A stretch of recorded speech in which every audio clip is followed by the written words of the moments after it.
Kompania amerikane Boeing që ka prodhuar avionin B-52 ose gigantin e ajrit, ka nisur fluturimin e parë në 15 prill 1952, pra 74 vjet më parë.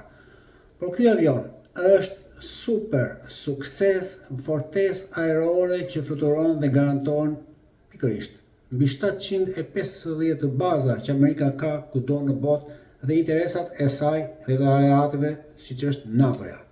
Kështu, Rolls-Royce, giganti botëror që prodhon motora, ka bërë një kontratë prej 15 miliard euro për të rinovuar jo pak, po 76 avion, duke i bërë pikërisht një super shërbim forcës ajrore më të madhe në botë, Shteteve të Bashkuara të Amerikës, aleatit kryesor edhe të shqiptarëve, me firmën e fundit Kosova në mbrojtjen tonë.